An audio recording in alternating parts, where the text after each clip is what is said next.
Reka nongere mbasuhuze kandi mbahe ikaze inshuti zacu mudahwema kudukurikira aho muri mu mpande enye z'igihugu zigiye zitandukanye, amajyaruguru, amajyepfo, iburengerazuba n'iburasirazuba.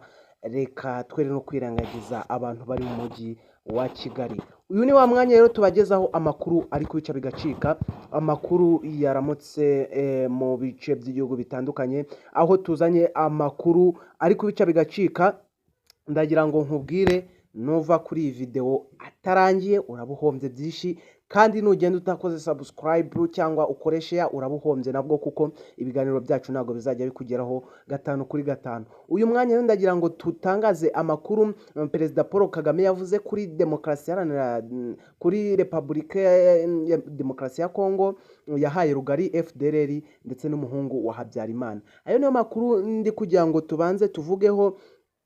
Turase ku ngingo ku byavuzwe n'umukuru w'igihugu cy'u Rwanda Paul Kagame, turebe uko byifashe ndetse n'amagambo yatangaje aho bari mu biganiro n'abandi baperezida n'ibindi bihugu bigiye bitandukanye hano mu Rwanda rwacu.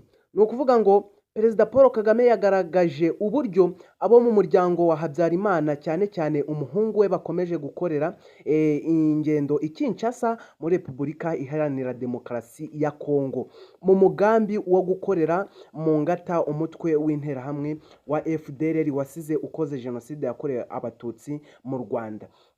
Ni ukuvuga ngo umukuru w'igihugu yabigarutseho mu kiganiro yagiranye n'abadiplomate bahagarariye ibihugu byabo mu Rwanda kuwa tariki 6 Werurwe 2026, ubwo yabakiraga ku meza.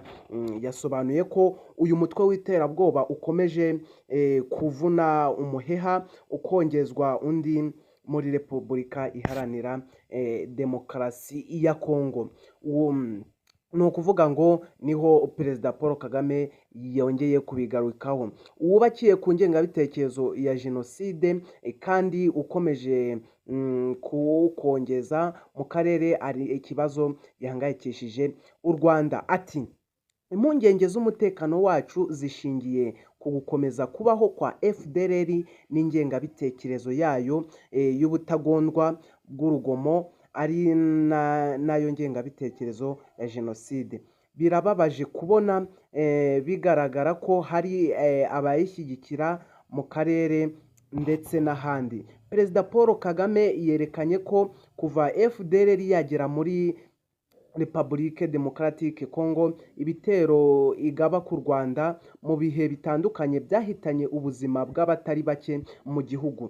Yibukije uburyo guverinoma ya Kongo yemeye guha ubufasha bwose FDLR, haba mu bya diplomasi, kuyiha intwaro no kuyishyira mu gisirikari cya Repubulika Iharanira Demokarasi ya Kongo aricyo FARDC. Ati guverinoma ya Kongo yahaye iri tsinda uburinzi mu bya politike n'inkunga y'amafaranga, ndetse inaryinjiza mu nzego zayo za gisirikare, aho ubu rikora nta nkomyi kandi ntawe uribaza ibyo rikora.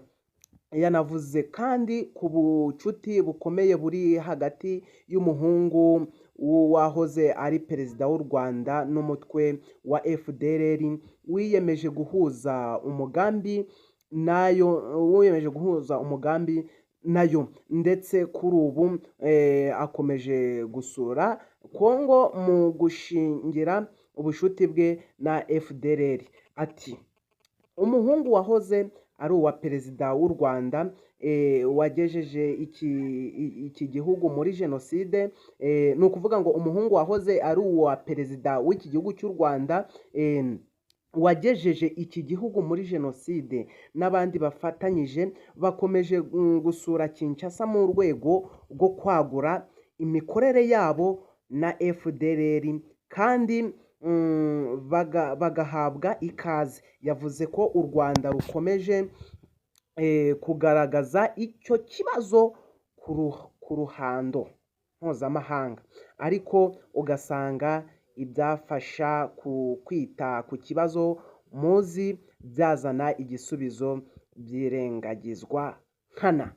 Perezida Kagame ariko yavuze ko bitewe n'amateka y'u Rwanda n'aho ruherereye bisaba kurinda umutekano w'imipaka yarwo. Ni ukuvuga ngo Perezida Paul Kagame we nta kintu kiba kimushishikaje nko kurinda umutekano w'abaturage. Muntu ndagushishikariza gukora subscribe niba utaranayikoze subscribe, ukore subscribe, ukore no kunzogera kugira tujye tubana mu biganiro byacu bigiye bitandukanye, kandi nkwifurize no gukora share kugira ngo ibi bintu bijye bigera ku bantu bagiye batandukanye. Nkibutsa ko amakuru nk'aya nta hantu wayasanga uretse hano kuri iki kinyamakuru cyacu. Reka dukomeze. Yongeye gushimangira ko umutwe wa FDLR atari abarwanyi bawugize gusa, ahubwo ko ingengabitekerezo ya jenoside ukomeje gukwirakwiza atariyo iteye inkeke, yanagejeje ku kwisasira abanyekongo b'abatutsi. Umukuru w'igihugu kandi yashimye inzego z'umutekano z'u Rwanda ku kazi gakomeye zikora mu gucunga umutekano w'igihugu, hirindwa ko abaturage bacyo bakongera kwisanga mu kaga. Ni ukuvuga ngo uyu mutwe wa FDLR usibye n'ingengabitekerezo ya jenoside ugenda ukwirakwiza mu bantu, yaranagiye ifata abanyekongo b'abatutsi irabica. Nibyo bikorwa iri gukora. Murabyumva ukuntu ibintu bimeze. Kugeza ubu muri Repubulika Iharanira Demokarasi ya Kongo hari abarwanyi ba FDLR bari hagati y'ibihumbi 7 n'ibihumbi 10. Mu mpera za 2025 byamenyekanye ko Perezida Felix Tshisekedi Tshilombo wa Repubulika Iharanira Demokarasi ya Kongo n'umuryango wa Juvenal Habyarimana uba mu Bufaransa batangiye kunoza umugambi wo guhungabanya umutekano w'u Rwanda binyujijwe mu mutwe w'iterabwoba wa FDLR. Ndagira ngo aka kantu mukumve neza. Mu mpera z'umwaka w'2025 byaramenyekanye ko Perezida Felix Antoine Tshisekedi Tshilombo wa Repubulika Iharanira Demokarasi ya Kongo n'umuryango wa Juvenal Habyarimana uba mu Bufaransa batangiye kunoza umugambi wo guhungabanya umutekano w'u Rwanda binyujijwe mu mutwe w'iterabwoba wa FDLR. Amakuru yizewe avuga ko Tshisekedi n'umuryango wa Habyarimana bateganyaga guha FDLR ibikoresho bihagije bayifashe kubona abarwanyi bashya kandi ihabwe ubuyobozi bushya, aho umuhungu wa Habyarimana Jean-Luc Habyarimana azaba ari we muyobozi mukuru w'uyu mutwe. Ndakeka muri kubyumva neza ko umuhungu wa Habyarimana ari we witwa Jean-Luc Habyarimana ari we muyobozi w'uyu mutwe. Ni ukuvuga ngo ibintu hano aba ari ibintu byasubiye rudubi, ari ibintu bimeze nabi. Ababa bashaka guhungabanya umutekano w'u Rwanda bo murabumva ko ari FDLR ishyigikiwe n'umuhungu wa Habyarimana ndetse n'ingabo za Kongo, ariko ndakeka batabigeraho nk'uko muri kubyiyumvira. Democratic Republic du Congo yahishuye ko ubutegetsi bw'iki gihugu buri gukorana na Jean-Luc, abanyamuryango b'ihuriro RNC riyoborwa na Kayumba Nyamwasa n'iyitwa Guverinoma y'u Rwanda iri mu buhungiro iyoborwa na Thomas Nahimana wabaye padiri. Ndakeka muri kumva abanzi b'u Rwanda ahantu baherereye. Ni ukuvuga ngo Repubulika Iharanira Demokarasi ya Kongo yahishuye ko ubutegetsi bw'iki gihugu buri gukorana na Jean-Luc Habyarimana ari wo muhungu wa Habyarimana, abanyamuryango b'ihuriro na RNC riyoborwa na Kayumba Nyamwasa n'iyita Guverinoma y'u Rwanda iri mu buhungiro iyoborwa na Thomas Nahimana wabaye padiri. ndakeka uri kubyumva neza kandi uguma aha uraza guhishurirwa n'ibihishe, uraza gusobanukirwa neza 5/5. Byagaragajwe ko Tshisekedi yateganyaga inama yo ku rwego rwo hejuru i Kinshasa mu ntangiriro z'umwaka turimo wa 2026, yagombaga guhuza abantu bo mu mitwe y'iterabwoba yiyita abatavuga rumwe n'ubutegetsi bw'u Rwanda kugira ngo bareme ihuriro rifite igisirikare gikomeye gishobora guhungabanya umutekano w'u Rwanda. Ni ukuvuga ngo muri izi ntangiriro z'uyu mwaka wa 2026, Perezida Antoine Chilombo Tshisekedi wa Congo na leta yigomoye ku butegetsi, niko twavuga, abatavuga rumwe na leta baba bafite inama muri izi ntangiriro z'uyu mwaka wo gukora igisirikare ngo gikomeye kizabasha guhungabanya umutekano w'igihugu cy'u Rwanda, kikaba cyanakuraho ubutegetsi bwarwo.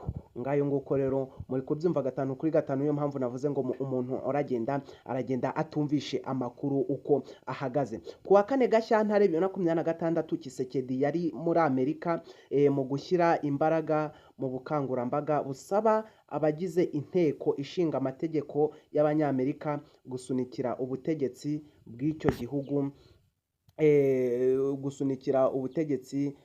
gihugu gufatira ibihano u Rwanda kubera uruhare arushinja mu ntambara yo mu burasirazuba bwa Repubulika Iharanira Demokarasi ya Kongo. Bisa naho urugendo rwe rutamuhiriye kuko yeretswe ko kugira ngo haboneke amahoro arambye, leta ya Kongo igomba gusenya umutwe w'iterabwoba wa FDLR nk'uko amasezerano y'amahoro ya Washington abiteganya, ndetse na Wazalendo.